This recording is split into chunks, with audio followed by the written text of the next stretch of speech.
We've got all the action coming up for you on this episode of Sports Paws. A busy week for men's hockey, taking on Maine and St. Cloud State. The Bobcats stay undefeated. And field hockey will continue its contention for a playoff spot as they had a busy week.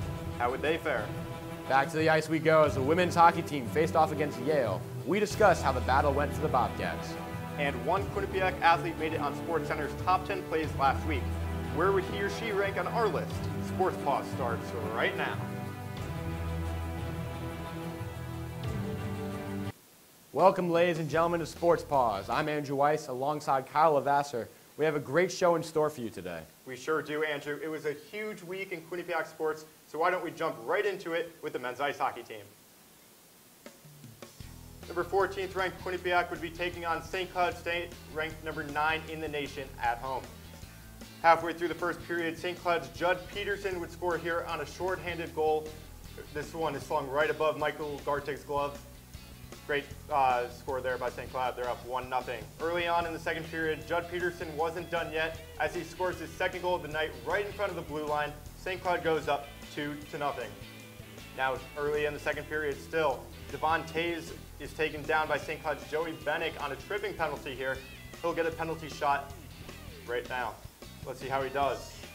Gets the puck from the red line. He'll skate left and right to the net, and just misses wide left. St. Cloud remains up 2-0. Quinnipiac now offensive opportunity. Taverner gets the puck from Kevin McKernan, and Andrew Taverner scores, cutting the deficit in half, 2-1. St. Cloud is still on top. Middle of the second period, Quinnipiac's Travis St. Dennis scores to tie the game at 2 apiece. He had a great weekend, 4 goals in total. You see the first one right there, right in front of the net. Still in the second period, you're about to see Travis St. Dennis scoring his second goal of the night. See right there on a one-timer. Goalie had no chance. Quinnipiac goes up 3-2. 40 seconds later, Quinnipiac's Scott Davidson scores his first goal of the season, just powering it right through Charlie Lindgren, and a much-needed insurance goal for Quinnipiac. They're up 4-2. Now, early on in the third period, we're about to see Michael Gartig with a great glove save. The Huskies are going on the left side. Great offensive opportunity, but Gartig denies him with a great glove save. He was huge this series. Later on in the third period, KJ Tiefenworth scores his second goal of the season, joining the party. Quinnipiac wins 5-2. Well, it was a great game and a great comeback for the Bobcats, and you know what that means on a weekend where they play a team twice. It's time for the sequel. Quinnipiac will play St. Cloud in its second game on Saturday. Let's go right to that highlight here. Bobcats hosting the Huskies once more in Hamden. Let's go early to the first period here. Good opportunity for the Huskies moving on in, but Michael Gartig says no thanks. Leg pad save, a kick save and a beauty with the pillow. Moving on later in the first, Derek Smith gets a pass along the boards and Travis St. Dennis puts it home. Third goal of the weekend for St. Dennis. Great goal there. Later on, Soren Janssen, clap bomb. He scores right past Charlie Lindgren on the shorthanded opportunity. Great score there for the captain. That ends the first. Early on in the second period, Quinnipiac's Tanner McMaster. Boom goes the dynamite. Goodbye, Nicholas Nevalainen. Into the bench he goes. Great check there from McMaster. Later on, an opportunity for the Huskies. Puck's in the net, but the ref waves it off. No goal. This would be huge opportunity for the Quinnipiac to keep the game at 2-0. Later on, Huskies get an opportunity. Rebound off the leg of Gartig. It's put home by St. Cloud State forward Ben Storm, and it's 2-1 now. When we go on to the third period, Bobcats still up 2-1. An opportunity here for Quinnipiac. Travis St. Dennis gets his second goal of the game, puts it home off the rebound, puts the Bobcats up 3-1. That's a huge goal for St. Dennis, his fourth of the weekend. Later on, Tommy Schutt putting it past Lindgren once more. It's 4-1 Bobcats. A great goal there for Schutt, and the Bobcats pick up the victory. I think Michael Gartig stole a game for us tonight. He was as good as he's ever been, maybe one of the better games he's ever played for us. I thought he was just outstanding through 2 periods. Career high for my saves.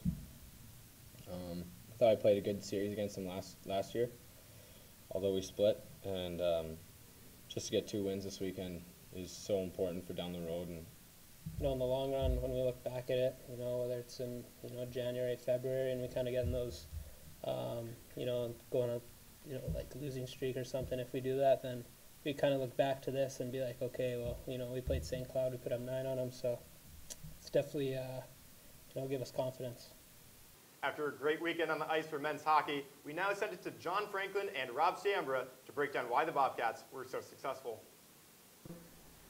I'm John Franklin here alongside men's ice hockey analyst Rob Sambra. Rob, big weekend for the Bobcats. Take us through it. Well, John, it was a huge weekend for the Bobcats being sweeping a top 10 team in St. Cloud State. We take a look here at the Bobcats. This is Travis St. Dennis' first of 4 goals on the weekend. Sam Annis, a great steal here, right here in front of the net. He's taking on 3 defenders, obviously another player helping him out, but he brings the puck in on Lundgren. Lundgren pokes it out, and there's St. Dennis coming back, trailing the play to poke it home. There's a great play right there from St. Dennis.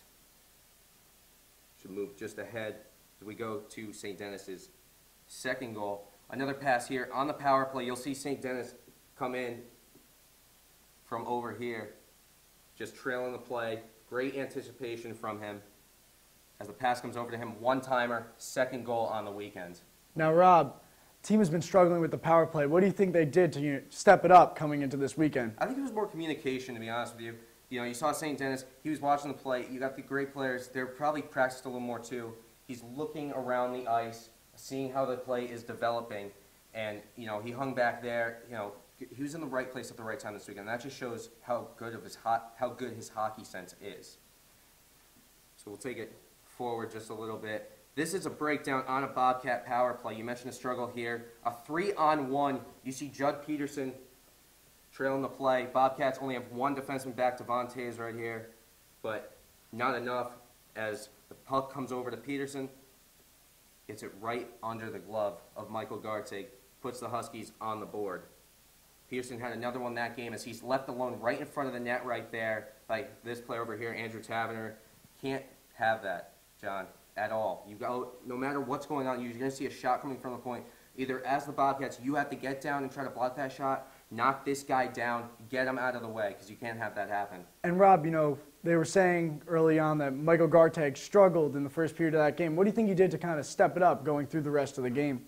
I think it was probably just a lack of focus. There's a lot going on. St. Cloud, you know, especially in this first game, it was a very fast team. The Bobcats really weren't used to that. They took on Maine, they took on ASU, and they also took on Holy Cross. Those are 2 generally slower teams. You know, St. Cloud's always had a fast team, and the pace of the game was up a lot faster than what they were probably used to start off the season. But I think after a period of getting used to it, they were ready to go, Gartig, you know, included.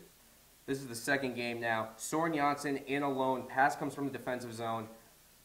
Bam. Clapper over the glove of Lindgren. Puts the Bobcats on the board. What happened there was an offensive zone breakdown for the Huskies. What happened, as you see St. Dennis now get his third of 4 goals on the weekend. Again, far post, you know, one-timer being the lefty shot. You see how well he's positioned. You know, everyone's way over here, but St. Dennis off to the side. This is a good position. This is good positioning by him. You know, he's yelling for his teammates, say, "Hey, I'm over here." Whoever's got the puck gets the puck right across to him. It's Annis right here. Gets a nice pass over for his 3rd goal. Great weekend for the Bobcats. They sweep a top 10 ranked team, and right now this is a good start for the Bobcats. Absolutely, Rob. Thank you so much for your time. Now let's take it back to the desk. Thank you, John and Rob, for that great insight on men's ice hockey. We'll take it right now to their game against Maine earlier this week. Start of the first period, Thomas Aldworth, who's had a great start to the season, skates right past 2 defenders, but his shot goes wide right of the net. Still no score. Derek Smith now in the first period passes to Chase Prisky, who shoots on a power play, putting Quinnipiac up 1-0. Still in the first, Tommy Shutt has 2 shots on goal. The first one deflects off the goaltender, second one right above the net. Quinnipiac still up 1-0 though. Now 5 minutes into the second period, Tommy Shutt has another opportunity and he executes, scoring on a diving goal unassisted. Quinnipiac goes up 2-0. Will remain in the second period now as Maine's Mark Hamilton has an open shot on Gartic, but he makes the save, deflects off him, and the next shot goes wide right. Quinnipiac still up 2-0. Now about 10 minutes into the second period, Chase Prisky sends it to Devontae, who scores on a power play goal. Quinnipiac up 3-0. And here Nolan Veazey shoots and Gartic with a huge glove save. Wow. End of the second period, Connor Clifton will pass to KJ Tiefenworth, who shoots and scores. Quinnipiac wins 4-0. They were caught in a change, and then my D partner Derek Smith just called quick up, and so I got my head up at the puck and just saw an open lane, so I decided to take it to the net. On Monday, the official USCHO poll came out. Quinnipiac placed 9th in the poll and received one first-place vote as well. The Bobcats were ranked 14th in the poll last week, but moved up after defeating Maine and sweeping St. Cloud State. North Dakota continues to sit atop the leaderboard after sweeping Vermont this weekend. Denver and Minnesota Duluth swapped spots after the Bulldogs tied the Notre Dame Fighting Irish in both their games this weekend. Quinnipiac was also ranked first in the pairwise rankings, with UMass Lowell and Nebraska Omaha sitting close behind.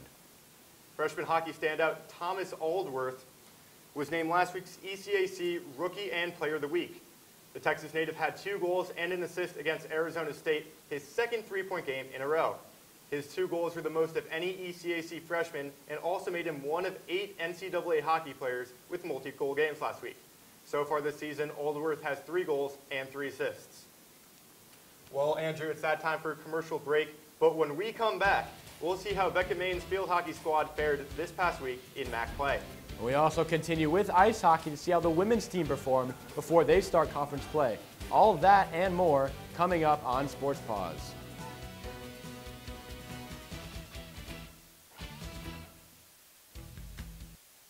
Welcome to A Sheer Sensation, North Haven's premier cosmetology service, located at 140 Washington Avenue, minutes from Hamden.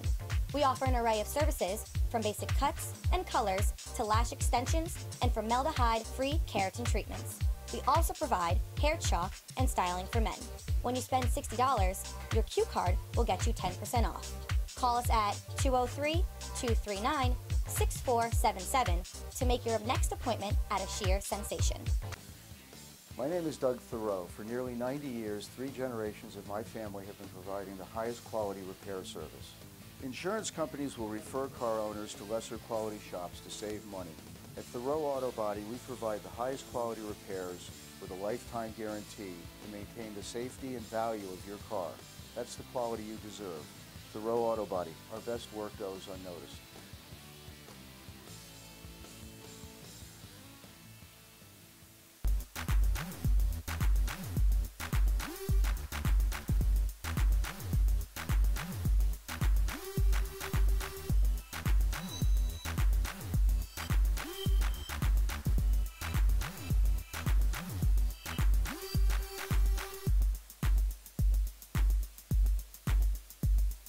We are your source for entertainment news.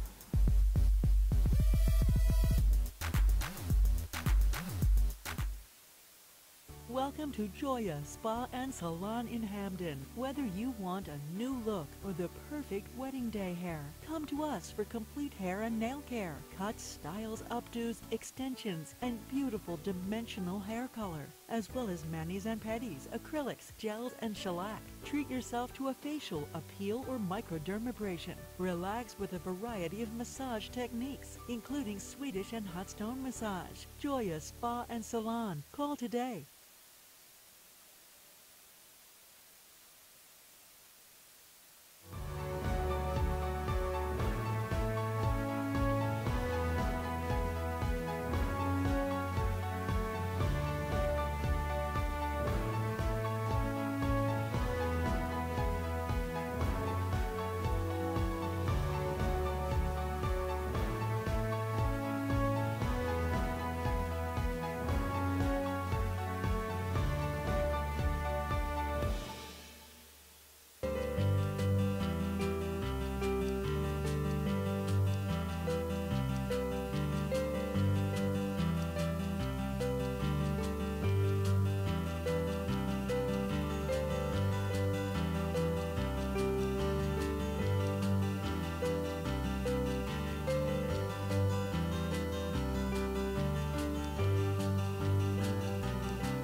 Welcome back to Sports Paws. Let's jump right into it with some field hockey. Field hockey team traveled over to Ryder to take on the Bronx in some MAAC action. First half now, we'll go and we'll see both teams are excited, they're ready to go for conference play. Let's get into it. First half now. Bronx, Ryder, Kilota, Alcina. Over now, Melissa Cunningham putting it home past a diving Megan Conaboy. It's 1-0 for the Bronx. Big goal there for Ryder. Later on now in the first half, we go very similar play. It's a penalty corner, and this one's taken by Kalota Alcina herself right here, and she'll put it on the backhand chop, get it right past Megan Conboy. 2-0 Rider lead. It seems insurmountable. The Bobcats seem a little bit desperate, but second half was all Quinnipiac. Right here, we'll see a shot from the top. Lauren Belsky with the ripper, and it comes on in. It will eventually be put in the back of the net by Savannah Riley. She picks up Quinnipiac's first goal of the match, 2-1. Rider still on top. Later on, second half, time has expired, but in field hockey, you have to clear the ball in order to end the game, and Quinnipiac refuses to let that happen. A scrum in front of the net eventually ends up with the ball in the back of the net as Savannah Riley scores. 2-2, overtime. Riley with it once more. Can she come up clutch? Can she get the hat trick? No, she passes it up instead. Dana Barlow has the ball, and she puts it past a diving Rider goalkeeper, and it's now 3-2. Quinnipiac takes the game, 3-2 overtime winner.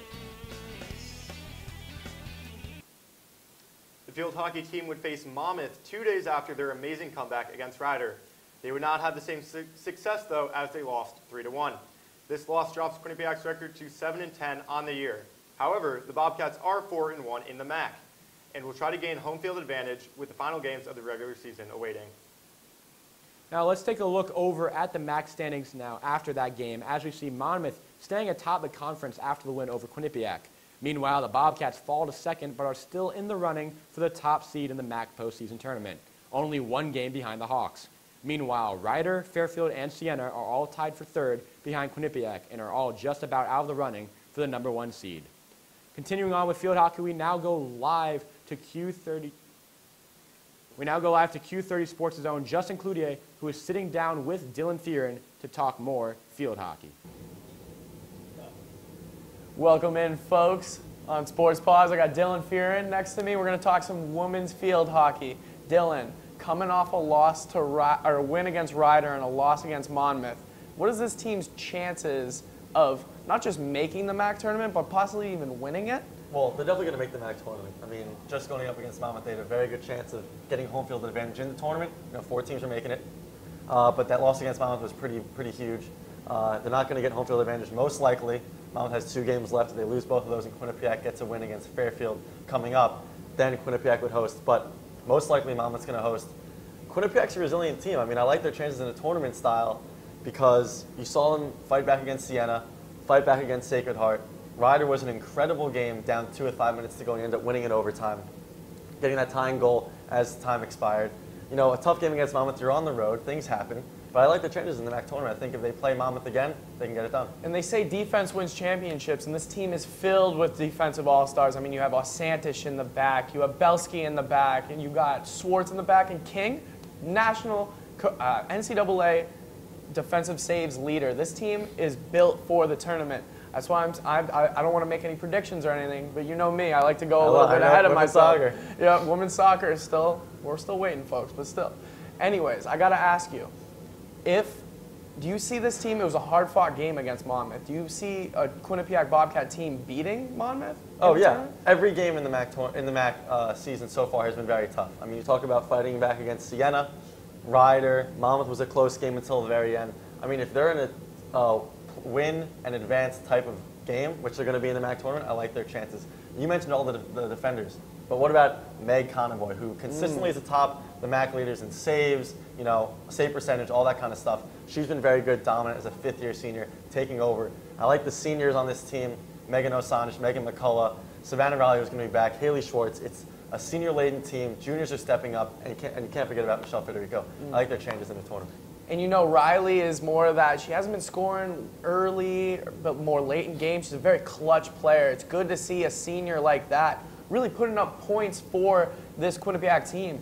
We're going to see how they do in this MAAC tournament. I think she's going to really be the X factor for this team because we both know they're very good defensively. But can they score the goals? Do you see this team getting more goals from the midfield or defense? Yeah, I mean, you mentioned Riley and how she has that clutch factor, but if you look at all the games, especially in the MAAC season, all of the forwards have been pretty clutch as of late. We saw Lily Shimo put in the game winner against Sacred Heart at Yale. We've seen time and time again Felicia Costanzos put the ball in the net, and she's been looking pretty good. Michelle Federico scores. Angie King on the corners. I mean, a lot of very clutch, big-time scorers on this team. It's not just from the forwards, it's from the midfielders, the defense. Everyone's getting it done. The team's looking very good.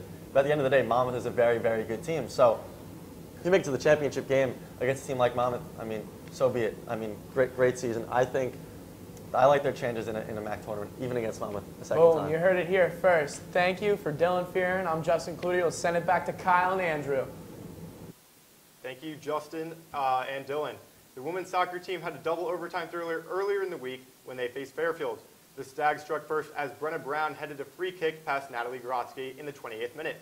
However, that was all Grotsky would allow as she played fantastic, tying a career high in saves with 8.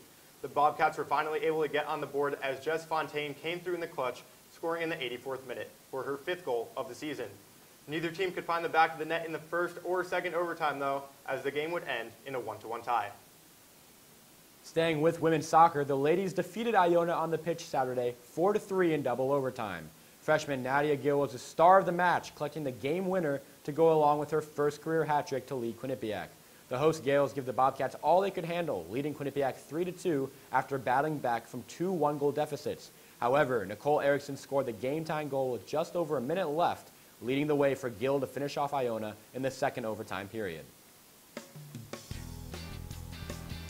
And now we jump right into Quinnipiac women's hockey here as they go up against Yale, hosting the Bulldogs at High Point Solutions Arena. First period here, Nicole Costa with a beautiful backhand sauce goal to put the Bobcats up 1-0. Later on, first period, a great chance here. Nicole Brown catches everyone offside, but Hannah Mandel with the save for Yale. Later on now, Krista Yivchuk at the point, fires a rocket. Cindy Rothman didn't even see that one. It's 1-1 as this game is tied. Later on, first period, walking in from the point, it's Nicole Costa once more. Shoots, snipes, top shelf where Mama hides the cookies. And it's 2-1. Bobcats take the lead. What a goal. Second period now. We'll see Melissa Samoskevich, a star freshman, and Taylor Cianferrano. She goes mile high with that one. And it's now 3-1. Bobcats take the lead.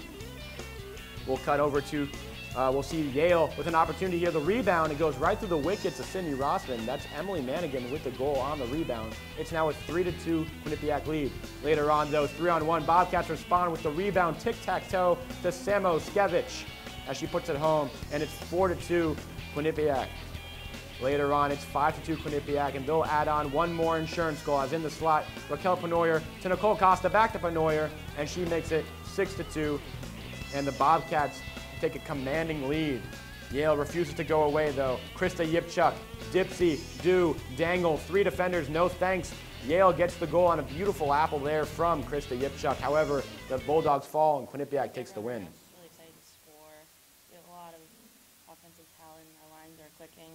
So I think that's really helping.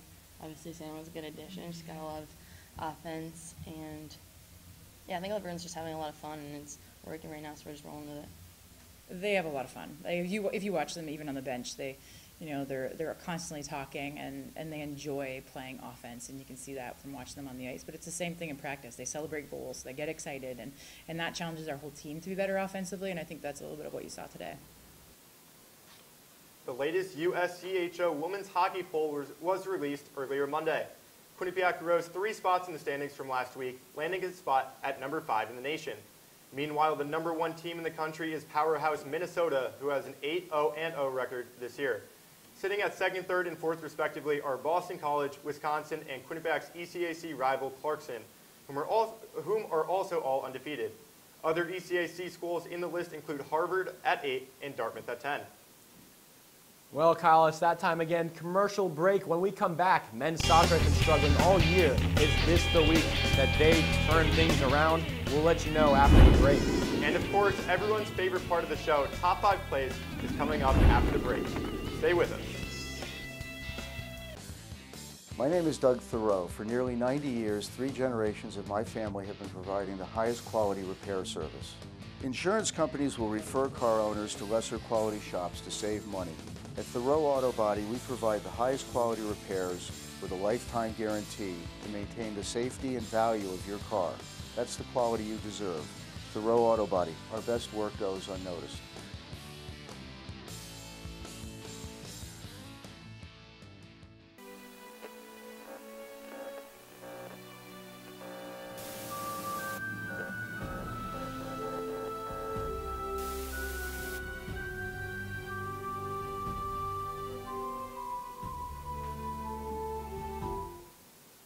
Welcome back to Sports Paws. Let's travel back to the pitch where the men's soccer team hosted Fairfield on Wednesday.